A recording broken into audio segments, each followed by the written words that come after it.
فرشتوں کے تعلق سے ان پہ ایمان، فرشتوں کی اہمیت کیا ہے، بڑے فرشتے کون، ان کے کام کیا ہے، فرشتے کس کے لیے جو ہے نازل ہوتے، وہ چیزیں دیکھی۔ آج کے جمعے کی خطبے میں فرشتے کن لوگوں کے لیے دعا کرتے ہیں وہ چیز دیکھیں گے۔ اس لیے 2 خطبات میں نازل کس کے لیے ہوتے، اترتے کس کے لیے، وہ ہم نے دیکھا تھا۔ آج انشاءاللہ عزیز دیکھیں گے کہ دعا کس کے لیے کرتے ہیں، درود کس پر بھیجتے ہیں، یاد رکھیں۔ اور یہ بات پچھلے کئی جمعہ میں ہم دیکھ چکے ہیں کہ فرشتے ہر کسی کے لیے نہ نازل ہوتے ہیں، نہ دعا کرتے ہیں، نہ استغفار کرتے ہیں، سوائے ان لوگوں کے جن سے اللہ محبت کرتا ہے، جن کے لیے اللہ چاہتا ہے کہ یہ دعا اور استغفار یا درود کرے۔ اور فرشتوں کے درود سے ہی مراد فرشتوں کی دعا، جس میں مغفرت کی دعا، رحمت کی دعا اور برکت کی دعا یاد رکھیں۔ تو فرشتوں کے درود حاصل کرنے والے لوگ یاد رکھیں، یا فرشتوں کی صلاح بھی اس کو کہیں گے، یاد رکھیں، ٹھیک ہے؟ کیونکہ صلاۃ کا ایک معنی جو ہے نماز بھی ہوتا ہے، لیکن اس کا معنی درود بھی ہوتا ہے، یاد رکھیں، جس کو فارسی میں درود بولتے ہیں، عربی میں اس کو صلاۃ بولتے ہیں۔ تو فرشتوں کی دعا کس کو حاصل ہوتی ہے؟ وہ کون لوگ ہیں جو فرشتوں کی دعائیں حاصل کرتے ہیں؟ دیکھیے ایک بات بالکل عام ہے، بہت ساری مرتبہ جب ہم دعائیں کر کر کے تھک جاتے ہیں تو کوئی ہم سے کہتا ہے کہ جاؤ کسی نیک انسان سے دعا کرواؤ، پھر ہم اس نیک انسان کے پاس جاتے ہیں اور کہتے ہیں بھائی ہمارے لیے دعا کیجیے۔ اور یہ بات سنت سے ثابت ہے کہ نیک لوگوں سے آپ دعائیں کروا سکتے ہیں۔ نبی اکرم صلی اللہ علیہ وسلم سے صحابہ نے کروائی، صحابہ نے ایک دوسرے سے بھی دعائیں کروائی، ایک دوسرے کو بھی کہتے تھے دعا کرو، اور صحابہ نے تابعین سے بھی کہا کہ ہمارے لیے دعا کرو۔ کچھ روایتیں ایسی بھی ملتی ہے کہ عمر رضی اللہ عنہ نے جو ہے ایک بار جو اویس قرنی رحمۃ اللہ علیہ، یہ صحابی نہیں ہے لیکن ان سے کہا کہ میرے لیے دعا کرنا، تو پتہ چلا دعا کروانا دوسرے سے یہ ثابت، بلکہ ایک روایت میں تو یہ الفاظ ہے عمر رضی اللہ عنہ شاید عمرے یا حج کے لیے جانے لگے تو اللہ کے رسول صلی اللہ علیہ وسلم نے ان سے کہا کہ اے عمر مجھے دعا میں یاد رکھنا۔ اس سے پتہ چلا ایک افضل شخص کے لیے ایک مفضول شخص دعا کر سکتا ہے۔ نبی اکرم صلی اللہ علیہ وسلم کو کیا ضرورت، لیکن بتانا چاہ رہے امت کو کہ ایک شخص افضل ہے لیکن وہ اپنے سے نیچے مقام والے سے بھی دعا کروا سکتا ہے۔ بہرحال تو پھر ہم کسی نیک انسان کے پاس جاتے ہیں کہ بھائی دعا کر دیجیے۔ اب بتائیے اللہ کی نورانی مخلوق اگر وہ میرے آپ کے لیے دعا کرنے لگے تو کتنی بڑی بات ہے، اندازہ لگائیے، اور وہ ہے فرشتے، یاد رکھیں۔ تو جب ہم پریشان ہو جاتے ہیں دعاؤں کے معاملے میں تو کسی سے جا کر گزارش کرتے ہیں کہ میں تو دعائیں کر ہی رہا ہوں، آپ بھی دعا کیجیے اللہ کی حضور میرے لیے، ہے نا؟ تو بہرحال یہ کرتے ہیں۔ تو اب ہم بات کر رہے ہیں فرشتوں کی دعا کس کے لیے قبول ہوتی ہے، مطلب وہ اللہ کی نورانی مخلوق، نورانی اس لیے کہہ رہا ہوں کہ فرشتوں کی پیدائش نور سے ہوئی، انسانوں کی پیدائش خاک سے ہوئی، مٹی سے ہوئی، اور جنوں کی پیدائش آنکھ سے ہوئی، ٹھیک ہے؟ تو بہرحال یہ نورانی مخلوق دعا کرتی ہے۔ اب ان کی دعائیں کس کو نہیں چاہیے، چونکہ اللہ کے حکم کے بغیر کسی کے لیے دعا نہیں کرتے، نہ اللہ کے حکم کے بغیر کسی کے لیے دعا کرتے ہیں، دونوں چیزیں اللہ کے حکم کے بغیر نہیں کرتے ہیں۔ اس کے تعلق سے قرآن و سنت کی کئی باتیں ہیں جو پچھلے جمعہ کی خطبات میں رکھ چکا ہوں، تو ریپیٹیشن ہم نہیں کریں گے اس کو۔ تو بہرحال یہ مخلوق اللہ کے حکم سے دعا کرتی ہے، اللہ کے حکم سے بد دعا کرتی ہے، اللہ کے حکم سے نازل ہوتی ہے، اللہ کے حکم سے چلی بھی جاتی ہے، اور ان کا چلا جانا زحمت لاتا ہے چونکہ ان کا آنا رحمت لاتا ہے۔ بہرحال تو آئیے وہ کیا عمل ہے جن کے کرنے سے فرشتوں کی دعائیں ہم کو حاصل ہوتی ہے، کتنی بڑی بات ہے نا۔ اچھا، جو اعمال انشاءاللہ عزیز میں آج خاص طور سے میں نے چنے ہیں وہ تقریباً نماز سے ریلیٹڈ اعمال ہیں جس میں فرشتوں کی دعا حاصل ہوتی ہے۔ اگر یہ عمل نماز سے پہلے، نماز کے بعد، نماز میں کریں گے تو فرشتوں کی دعائیں حاصل ہوں گی انشاءاللہ عزیز۔ اور نماز ہم پہ فرض ہے، ہم سب پڑھتے بھی ہیں ماشاءاللہ، تو کیوں نہ ان چیزوں کو ذہن میں رکھ کے کرے تاکہ فرشتوں کی دعائیں، ان کے درود، ان کے استغفار اور ان کی رحمت، جو دو رحمت کی استغفار کی دعائیں کریں گے وہ سب مجھے اور آپ کو حاصل ہو۔ چھوٹے چھوٹے اعمال ہیں، ابھی بھی کوئی مشکل نہیں ہے، اور یہ اعمال میں کچھ بھی اسپیشل نہیں کرنا ہے، اور ایسا کچھ بھی نہیں کہ جیسا کہ رات میں جو طہارت کے ساتھ سوئے تو فرشتہ نازل ہوتا ہے، تو اس کے لیے محنت ہے نا، وضو کرنا پڑے گا۔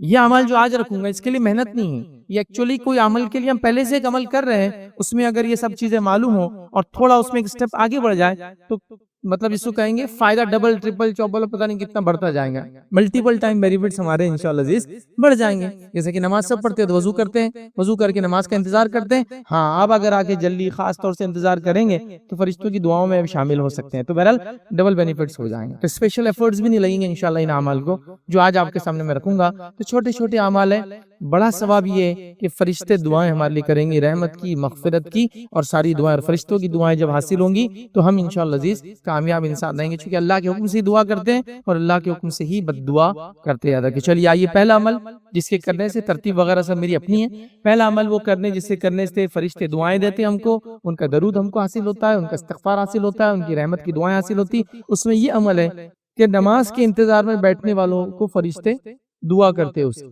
نماز کے انتظار میں بیٹھنے والا انسان.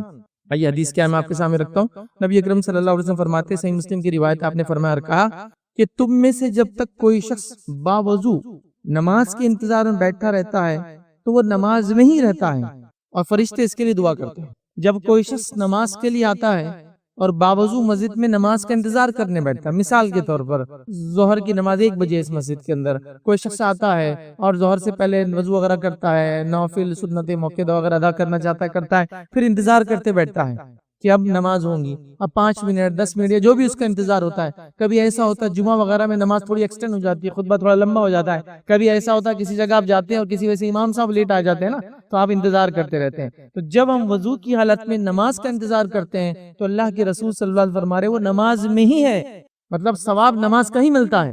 دیکھیے نماز تو پڑھ نہیں رہے، نماز کا انتظار کر رہے، فرض ثواب نماز کا مل رہا ہے. دوسرا فائدہ، فرشتوں کی دعائیں تب تک اس کو حاصل ہوتی رہتی ہے. اس شخص کو جب تک وہ انتظار میں ہے نماز کے باوضو حالت میں، تب تک فرشتوں کی دعائیں بھی اس کو حاصل ہوتی رہتی ہے. دیکھیں کتنا چھوٹا عمل ہے، اسپیشل کچھ بھی نہیں، تھوڑا جلدی آنا ہے اور نماز کا انتظار کرتے رہنا یاد رکھیے. تو لہٰذا نماز کا ثواب بھی ملا اور ساتھ میں فرشتوں کی دعاؤں کے مستحق بھی میں اور آپ بنے.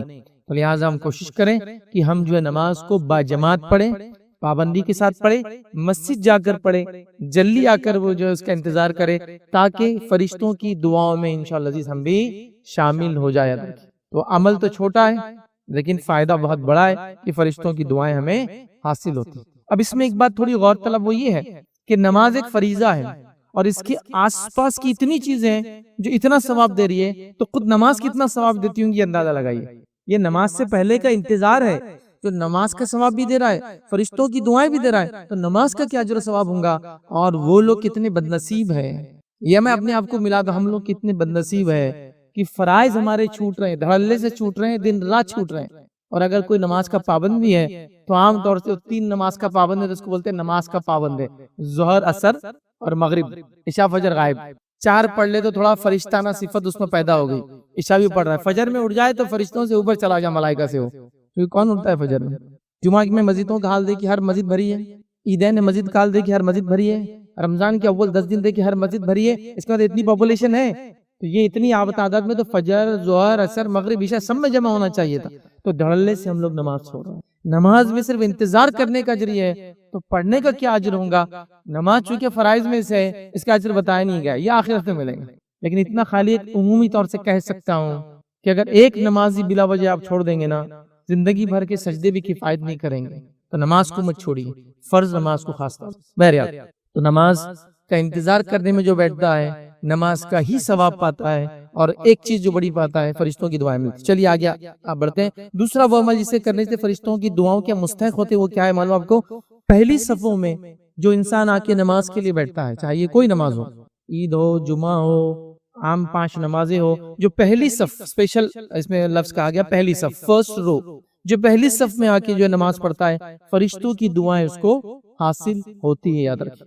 آئیے ابن حبان کی روایت، نبی اکرم صلی اللہ علیہ وسلم فرماتے ہیں کہ رسول اللہ صلی اللہ علیہ وسلم نے فرمایا کہ بلا شک و شبہ اللہ تعالیٰ اور اس کے فرشتے پہلی صف پر درود بھیجتے ہیں. اللہ اور اس کے فرشتے پہلی صف میں جو نماز میں بیٹھتا ہے اس پر درود بھیجتے ہیں. تو یہ کوئی جمعہ کے لیے خاص نہیں ہے، ہر نماز کے لیے. آپ جس نماز کے لیے مسجد آئے پہلی صف میں بیٹھنے کی کوشش. اب یہ بھی ہماری بدنصیبی بولیے، کم عقلی بولیے، علم کی کمی بھی بہرحال ہو سکتی ہے. آدمی آتا تو پہلے لیکن پیچھے بیٹھنا پسند کرتا ہے. عذر ہے، مجبوریاں ایک الگ چیز ہے. انتظامیہ میں کوئی بیٹھا ہے تو اس کو کام ہے تو اس کو باہر جانا پڑے گا، ایک الگ بات. لیکن اس کے بعد بھی ہم وہ کرتے ہیں. دیکھیے ہمارا حال یہ ہے کہ دعوت کی مجلسوں میں ہم پہلے دستر پر بیٹھنا چاہتے ہیں اور دین کی مجلسوں میں آخر میں بیٹھنا چاہتے ہیں. اگر سمجھ لیجیے آپ کو کہے کہ دعوت ہے جائیے تو آپ بولیں گے رش تو زیادہ دکھ رہا، لڑ جھگڑ کے وسیلہ لگا کے، عام زبانے میں بولیں گے لگا لگا کے آگے جاؤں گا اور کھانا پہلے کھاؤں گا. تو دینی کھانے کی مجلسوں میں آگے جانا چاہتے ہیں، جبکہ اس کے فائدے اور فضائل کچھ بھی نہیں بتائے گا کہ بھائی کھانے میں تم پہلے آئیں گے تو فرشتے نازل ہوں گے، برکت زیادہ ہوں گی، کھانا زیادہ ملے گا، ایک ٹائم کھا تو 4 دن بھوک نہیں لگیں گی. کوئی فضیلت نہیں ہے اس کی، کچھ بھی نہیں، اسپیشل نتھنگ. لیکن ہم اس میں آگے بیٹھنا چاہتے ہیں. اور جہاں دین کا فائدہ اور اجر ہے لا تعداد، وہاں آتے تو ہے جلدی کبھی کبھار، لیکن آگے بیٹھنا نہیں چاہتے. یہ کیا مزاج ہے نہیں معلوم، یہ کیوں بنا میں نہیں جانتا ہوں، اس کی وجہ میں ایکسپلین نہیں کر سکتا ہوں، لیکن ایک مزاج ہے کہ آتے تو لوگ جلدی ہے لیکن پہلی صف میں نہیں بیٹھنا چاہتے. شاید جانے کی جلدی، ٹھیک ہے، میں نے کہا مجبوریاں ہیں تو مجبوریوں کے لیے تو ہم بول رہے ہیں، مجبوری ہے کہ آپ کا پیشنٹ کہیں ہے، آپ آگے کارنر میں بیٹھتے جلدی سے نکلنا چاہتے، ٹھیک ہے نا، سمجھ میں آ رہا ہے، کوئی مجبوری نہیں ہے، لیکن ایک مزاج ہے۔ آپ کو کیا لگتا ہے پہلی صف میں جو اتنا اجر مل رہا ہے یوں ہی دیا جا رہا ہے؟ ایسی ظاہر سی بات ہے دل نہیں چاہتا ہے وہ کرنے کو، تبھی تو ریوارڈ اسپیشل دیے جا رہے ہیں۔ اور کس کا درود، کس کی دعا؟ حدیث میں الفاظ ہے اللہ تعالیٰ اور اس کے فرشتے درود دیتے ہیں، اور اللہ کے درود مانا اس کی مغفرت، اس کی رحمت، اور فرشتوں کے درود کا مانا ان کی دعائیں ہمارے لیے آتی ہیں۔ تو اللہ بھی دعا دے رہا ہے یا ہمارے لیے جو ہے درود دے رہا ہے، اور فرشتے بھی یہ کام کر رہے ہیں جو پہلی صف میں آ کر بیٹھتا ہے۔ تو کوشش کیجئے جب آپ مسجد جائے، چلی پہلی نہیں ملی، پہلی بھر گئی تھی، جتنا آگے ہو سکتا بغیر لوگوں کو تکلیف دیے، بغیر لوگوں کے کاندھوں پہ سے اگالے، ہاں، لیکن اگر آگے کے لوگوں نے خالی جگہ چھوڑی ہے اور پیچھے والا پھر کاندھے اگال کر آتا ہے، پھر اس کو گناہ نہیں ہے، پھر وہ گناہگار نہیں ہوگا۔ گناہگار کب ہوگا؟ جب وہ خامخواہ لوگوں کو چیر کے جگہ نہیں بھی ہے تو صف کے بیچ میں ہوتی ہے جگہ، کچھ لوگ آگے وہاں بڑھ جاتے ہیں، وہ جائز نہیں ہوگا، بلکہ اللہ کے رسول نے تو کہا اس کا جمعہ کا ثواب چلا جائے گا۔ لیکن اگر آپ خالی جگہ آگے چھوڑتے ہیں اور وہ پیچھے سے آتا ہے، حتیٰ کہ آپ نماز بھی پڑھے اور آپ کی نماز کے سامنے سے بھی آئے، وہ گناہگار نہیں ہوگا پھر، کیونکہ وہ پہلی صفوں کو پورا کرنے آ رہا ہے اور آپ نے اس کو مجبور کیا آگے آنے پر کہ پہلے آنے والے لوگ آگے نہیں بیٹھے۔ پہلی صف خاص طور سے یہ الفاظ ہے، پچھلی پہلی دوسری تیسری کے بھی ہے لیکن یہاں پہلی کیا آ رہا ہے۔ تو جو پہلی صف میں بیٹھتا ہے اللہ تعالیٰ کی بھی درود حاصل کرتا ہے۔ نبی اکرم صلی اللہ علیہ وسلم فرما رہے ہیں کہ فرشتوں کا درود بھی وہ شخص حاصل کرتا ہے۔ تو کوشش کیجئے جس مسجد جائے، جس نماز کے لیے جائے اور جب بھی جائے، سب سے آگے بیٹھنے کی کوشش کی، سب سے پہلے آگے بیٹھنے کی کوشش کی جاتا ہے، ٹھیک ہے؟ تو یہ بات ہم کو سمجھنا چاہیے تھا۔ چلیے کچھ مسجدوں میں ایسا ہوتا ہے کہ بھائی آگے بڑھ گئے تو نکلنے کو جگہ نہیں ہوتی، لیکن ہماری مسجد میں آگے سے نکلنے کو بھی جگہ ہم رکھتے ہیں، عام نمازوں میں سائڈ سے نکلنے کو بھی جگہ رکھتے ہیں، پھر بھی لوگ پیچھے بیٹھتے ہیں آ کر، پہلے انتظار بھی اس کی چلتا ہے، پھر لوگ آگے آتے ہیں۔ تعجب کی بات، کئی ثواب میں سے یہ ثواب ہے، ویسے تو اور کئی ثواب ہے پہلی صف ہو گیا، ابھی وہ مقصد نہیں رکھنا، لیکن ابھی ہمارا صرف فرشتوں سے ریلیٹڈ ہے، اس لیے پہلی صف کے دیگر فضائل نہیں رکھ رہا ہوں، ورنہ لاتعداد فضائل ہے پہلی صف کے۔ بہرحال تو پہلی صف میں آگے بیٹھیں گے، اللہ اور اس کے فرشتے درود بھیجیں گے آپ پر، یہ فائدہ ہے۔ اب آئیے، ٹھیک ہے، اسی طرح جو ہے ایک اور روایت کے الفاظ ہے، بلا شک و شبہ اللہ تعالیٰ اور اس کے فرشتے اگلی صفوں پر درود بھیجتے، یاد رکھیں اسی معنی میں۔ اسی کے اندر جو بات آ رہی ہے اگلی صفوں میں، چونکہ اگلی صفوں سے مراد یہ پہلی کے علاوہ ہے، یاد رکھیں یہ سنن نسائی کی روایت، تو اس کے اندر آ رہا ہے اگلی صفوں میں، تو اگلی سے مراد یہ کہ جو پہلے آئیں گا، پھر جو اس کے بعد آئیں گا، جو اس کے بعد آئیں گا، اور جو اس کے بعد آئیں گا۔ تو کوشش کرنا چاہے پہلے تو پہلی صف میں آئے، اور پہلی صف میں نہ ہو تو اگلی صفوں میں، مطلب جتنا آگے جگہ مل سکتی اتنے آگے۔ جیسا میں پہنچا 2 صفیں ہو گئی تھی تو میں تیسری میں آگے بیٹھوں، پیچھے نہیں، چوتھی میں باقی، چوتھی میں فل کروں گا، پھر پیچھے نہیں، پھر 5 فل کروں، پیچھے نہیں، سب سے پہلے صفوں کو فل کریں گے، اس کے بعد جیسا جیسا پیچھے ہوتے جائیں گے ویسا ویسا پیچھے جاتے جائیں گے۔ تو پہلی صف کی فضیلت آ گئی، اور اس کے بعد اگلی صفوں کی فضیلت بھی یہاں ہم کو پتہ چل گئی، یاد رکھیں۔ آئیے تیسری بات جس کے نتیجے میں فرشتوں کی دعائیں ہم کو حاصل ہوتی ہے، وہ کیا ہے؟ یاد رکھیے، وہ یہ ہے کہ صف میں ایک تو اگلی صف میں آنا، اور صف میں امام کے سیدھے ہاتھ کی طرف کھڑے ہونا، اس کے اسپیشل فضائل ہیں۔ فرنٹ روز میں آنا نماز کے لیے، اور امام کے رائٹ سائڈ کھڑے ہونا، اس مسجد میں یہ ہوگا رائٹ سائڈ، ٹھیک ہے، چونکہ امام کا رائٹ، امام جب کھڑا ہو جائیں گا تو رخ بدل جائیں گا اس کا ڈائریکشن، جب وہ قبلے طرف منہ کرتا ہے تو اس کا سیدھا یہ ہے، اس کا الٹا یہ ہے۔ تو جو شخص نماز کے لیے آتا ہے اور امام کے سیدھے طرف پہلے رو کو فل کرتا ہے، مطلب اس میں ادب بھی ہے کہ آپ کو پہلی صف فل کرنا ہے تو پہلے سیدھے طرف فل ہونا، پھر الٹے طرف ہونا۔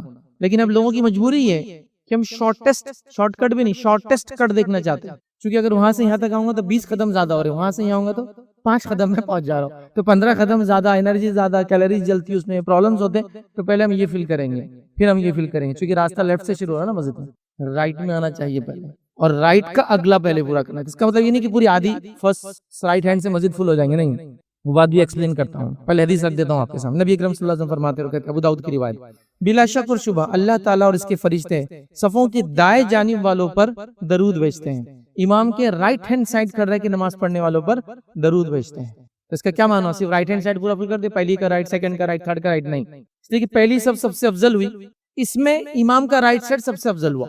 میں لیفٹ اس لیے بتا رہا ہوں کہ یہاں امام کا رائٹ ہی ہوتا ہے، تو پہلا جو پہلی صف کا سب سے افضل پارٹ ہے امام کا رائٹ سائڈ، پھر اس کا لیفٹ سائڈ، پھر دوسری صف کا سب سے افضل پارٹ ہے اس کا رائٹ سائڈ، پھر اس کا لیفٹ سائڈ۔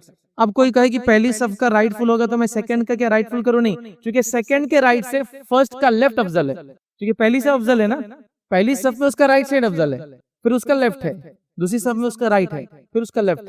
لیکن لیفٹ جو سیکنڈ رو ہے، دوسری جو صف ہے وہ پہلی صف سے کبھی بھی افضل نہیں ہے، چاہے اس کے رائٹ میں کھڑو چاہے لیفٹ میں، تو یہ افضل ہے. تو پہلے پہلی صف فل کرنا چاہیے جس میں لوگ آتے پہلے رائٹ تلاش کریں. جیسے آپ کو اگر مل جائے کہ اے سی ٹرین ہے اور سیٹ فری مل رہی تو سب سے اچھی جگہ پہلے بھاگتے ڈھونڈیں گے. تو ویسے سب سے اچھا مقام یہ ہے کہ آتے ہی سب سے رائٹ ہینڈ کے سائڈ سب سے آگے بیٹھنے کی کوشش کرنا چاہیے. اور اگر پہلی صف فل ہو رہی ہے تو پہلے اس کا رائٹ پھر اس کا لیفٹ. پھر سیکنڈ میں آپ پہنچے تو پہلے اس کے رائٹ میں بیٹھنے کی کوشش، وہ فل ہے تو پھر اس کا لیفٹ. پھر تھرڈ میں پہنچے تو اس کا رائٹ پھر اس کا لیفٹ، پھر اس کے بعد اور اس کے بعد اور اس کے بعد. تو فرشتوں کی دعائیں ان لوگوں کو حاصل ہے جو صفوں کے اندر آتے ہیں اور امام کے رائٹ سائڈ بیٹھتے ہیں. یاد رکھیں وہ ان کا بھی رائٹ سائڈ ہوتا ہے، جو آپ ادھر دیکھتے ہوئیں گے آپ کا رائٹ سائڈ بھی یہی رہیں گا. تو رائٹ سائڈ میں بیٹھتے ہیں. تو یہ اس کی فضیلت یہ ہے کہ فرشتے ان لوگوں کے لیے دعائیں کرتے ہیں. کتنی بڑی بات ہے، دیکھیے کرنا کچھ نہیں، تھوڑا سا مینجمنٹ. نماز کو تو آئے رہے بیٹھ بھی رہے، بس تھوڑا سا ایڈجسٹمنٹ کر کے سوچ سمجھ کے بیٹھنا تاکہ مجھے اجر و ثواب ملے، ٹھیک ہے، اور میں اس کا بینیفٹ اور فائدہ اٹھا لوں. یہ بہت بڑی بات ہے، یاد رکھیں یہ بہت بڑی بات ہے، اس کو سمجھنے کی ضرورت ہے. یاد رکھیں اور کچھ بھی نہیں کرنا ہے. ایسے میں نے شروع میں کہا ان کاموں کے لیے کچھ بھی نہیں کرنا ہے. خواتین بھی اندر بیٹھی ہے، وہ بھی چیزوں کو سن رہی ہے. خواتین کے اندر ایک عجیب مزاج ہے، وہ پہلی بار جمعہ کو جب جس مسجد میں آتی جہاں بیٹھتی ہے، دوسرے بار آتی ہے تو وہیں بیٹھتی ہے، چاہے اگلی پوری صفحے خالی رہے. نہیں ہم یہیں بیٹھتے ہر بار، بلکہ آ کے دوسروں کو اٹھاتے ہو، اٹھو یہاں سے، کتنے جمعہ سے ہمارے یہیں بیٹھتے، چلو آگے جاؤ آپ، اور خود پیچھے بیٹھے ہیں. سبحان اللہ، یہ اجر یہ ثواب. ویسی عورتیں مسجد میں نماز کو نہیں آ رہی تو یہ صفوں والے ثواب سے تو محروم ہی رہیں گی نا. بٹ نیچرلی یہ جو فضیلتیں بتائی جا رہی ہے، یہ صفوں کی بتائی جا رہی ہے، جماعت کی بتائی جا رہی ہے، مسجد میں آنے کی بتائی جا رہی ہے، تو آلریڈی محروم ہے.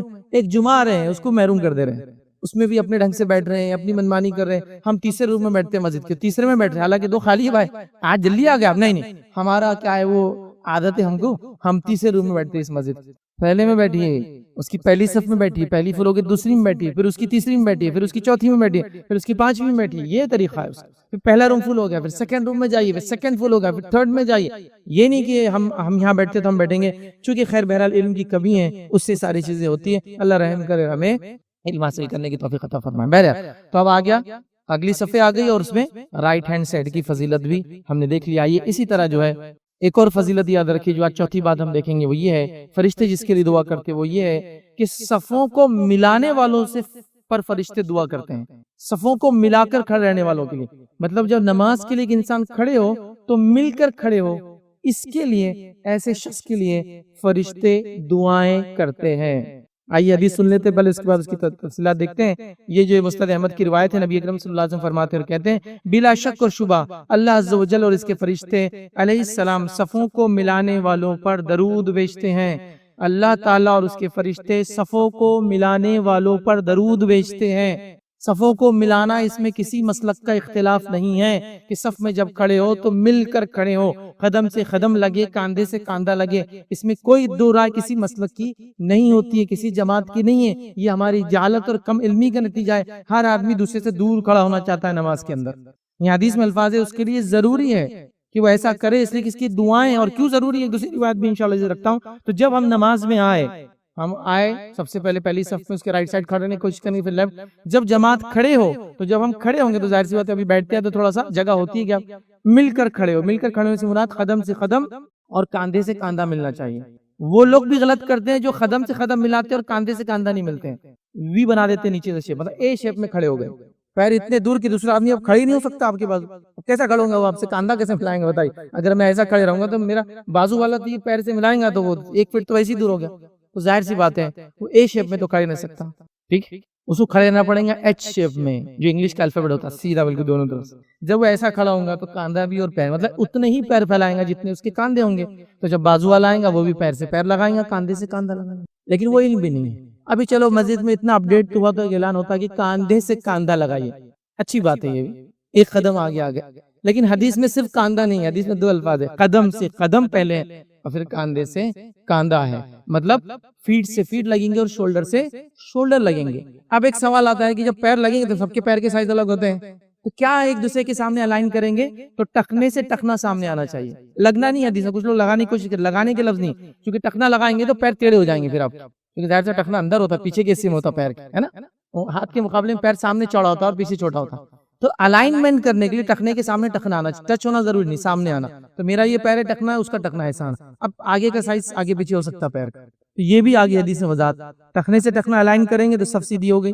اس کے بعد قدم سے قدم، کاندھے سے کاندھا لگانے کی کوشش کریں گے. اب کوئی بہت چھوٹا ہے تو ظاہر سی بات ہے وہ بچہ کھڑا ہے تو کاندھا نہیں لگے گا. کسی کی ہائٹ کم ہے تو میرے کاندھے سے نہیں، میرے آگے بائسپس جو ہے اس سے لگ جائیں گا. کوئی کاندھے سے لگیں، کوئی میرے کاندھے سے اوپر بھی جا سکتا ہے. بٹ میننگ یہ کہ جگہ خالی نہیں ہونا چاہیے، اس کا سینس ہے.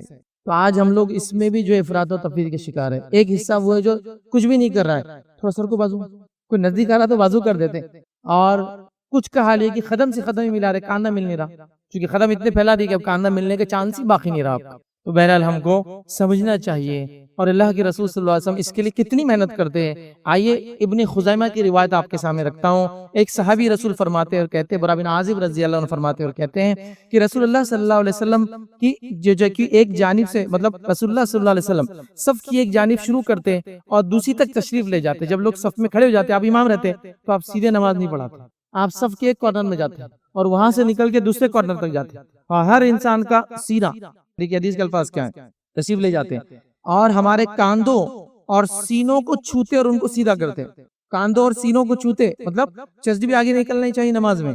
اللہ کے رسول نے اس کو بھی ناپسند کیا. ایک صحابی تھے جو کھڑے تھے، سینہ نکال کے، آپ نے کہا سینے کو اندر کرو، امت میں اختلاف چاہتے ہو، تو انہیں سینہ اندر کر لیا. سینہ بھی باہر نہیں ہے تو سینے کو ہاتھ لگا دے تاکہ وہ بھی اندر ہو، کاندھوں کو ہاتھ لگا دے تاکہ وہ ملے ہوئے ہو، اور قدم دیکھتے جاتے اور اتنی سب کو سیدھا کرتے جیسا کہ ایک نیزہ. لیکن تیر اور نیزوں کو بہت سیدھا رکھنا پڑتا ہے. جب سیدھے ہوتے ہیں تو جب پھینکا جاتا ہے تو اپنے ٹارگیٹ کو اچیو کرتے، ورنہ تھوڑے بھی ٹیڑھے ہو جائے تو ڈائیورٹ ہو جاتے پھر اپنے ٹارگیٹ سے. اس لیے ان کو سیدھا رکھا جاتا ہے، اتنا سیدھا کرتے. تو آپ گھومتے ادھر سے ادھر، مطلب ابتدائی زمانہ جب صحابہ نئے تھے، بعد کے دور میں تو ان کو عادت تھی وہ سب بنانا شروع کر، لیکن آپ جاتے تھے ادھر سے لے کے ادھر تک. اور صفے قدم سے قدم، سینے سے کاندھا لگا ہوا ہے کیا، سینہ آگے پیچھے تو نہیں، صفوں کو سیدھا کرتے ہیں. آج ہمارا معاملہ یہ ہے کہ ہم اس سے دور رہنا چاہتے ہیں. اور حدیث میں کیا فرمایا آپ نے سنی آگے. آپ نے فرمایا کہا جب آپ ایسا کرتے ہیں نا صفوں میں، اور یہ کہتے ہیں اختلاف نہ کرو، مطلب صفوں میں کھڑے ہونے میں ایسی گڑبڑ مت کیا کرو، اختلاف نہ کرو، ٹھیک ہے، تمہارے دلوں میں باہمی اختلاف پیدا کر دیا جائے گا. اختلاف مت کرو صفوں میں کھڑے ہونے میں ایسا، ورنہ اللہ تمہارے دلوں میں اختلاف پیدا کر دے گا.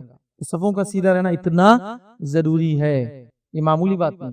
ایک روایت نے فرمایا صفوں میں خالی جگہ مت چھوڑو، میں نے شیطان کو بکری کے بچے کی شکل میں تمہارے بیچ میں آتے ہوئے دیکھا ہے. صفوں کے بیچ میں خالی جگہ مت چھوڑو. بھائی میرے سے چپکو مت، بازو کر رہا ہوں. آپ فرما رہے میں نے شیطان کو بکری کے بچے کی شکل میں دونوں پیروں کے بیچ میں آتے دیکھا، دو لوگوں کے. اور کون سا بکری کا بچہ آ سکتا ہے شیطان کی طرف سے، معلوم آپ کو؟ بڑے اور چھوٹے کا ڈیفرنس، مالدار اور غریب کا ڈیفرنس ہو رہا ہے نا. جب بھائی میں آپ میرے چپک کے مت کھڑ رہی ہے ایسا، میرے کپڑے بھی استری کر کے آیا میں نے، پوری نماز میں اس کو اوکریس نہیں آنا چاہیے. سمجھ رہے آپ، شیطان آ رہا ہے آپ کے اندر. اونچ اور نیچ کا، ہائی اسٹیٹس اور لو اسٹیٹس کا، بھائی میں بازو چپک کے نہیں کھڑ سکتا آپ سے. سمجھ رہے آپ، شیطان کئی طریقے کے صفوں میں آ کے ایسے اختلاف ڈال سکتا ہے. تو آپ فرما رہے گیپ مت چھوڑو، میں بکری کے شکل میں. اب لوگوں کو کیا ہوتا ہے معلوم، ان کو جب قرآن و سنت بتایا تو وہ منطق لڑاتے ہیں. ایسا نہیں کرنا چاہیے، لیکن اب جہالت کے نتیجے میں ہوتا ہے. منطق کیا لڑاتے ہیں، جب دو پیر کھولتے بیچ میں بھی تو آ سکتا ہے اس کا، مطلب لاجک دیکھیے. سلام ایسی لاجک پر جہاں نہیں ہونا ہوا لگایا جا رہا ہے. بھائی دنیا میں لگا، بزنس میں لگا ایسا لاجک، بزنس مال کیسا بکنا ہو کیسا، دین میں لگا رہا ہے لاجک. یہ غائب کی بات ہے کہ وہ ایک انسان کے دو پیروں کے بیچ میں نہیں آتا ہے، لیکن دو انسانوں کے پیر نہ لگے تو آتا ہے. یہ غائب کی بات ہے. یہ میں نہیں جانتا ہوں کیسے آتا ہے. شکل بتا گی بکری کی بچے کی شکل میں. اور شیطان جہاں بھی آتا ہے فتنے کے علاوہ کچھ نہیں بچا سکتا. یہ بات تو طے ہے، یہ بات طے ہو گئی. لیکن انہی منطق لڑانے والوں کو اگر میں جواب دوں اپنی منطقی دماغ کے اعتبار سے، تو جس شیطان نے آدم کے سامنے سجدہ نہیں کیا وہ اس کی شرمگاہ کے نیچے نہیں جائیں گا. جس شیطان نے آدم کے سامنے سر نہیں جھکا، اس کو حکم ہوا تھا، وہ اس کی شرمگاہ کے نیچے نہیں جائیں گا. چھوٹا محسوس کریں گا پھر وہ. سمجھ رہا؟ خیر وہ منطقی باتیں چھوڑ دے میری اس منطق کو.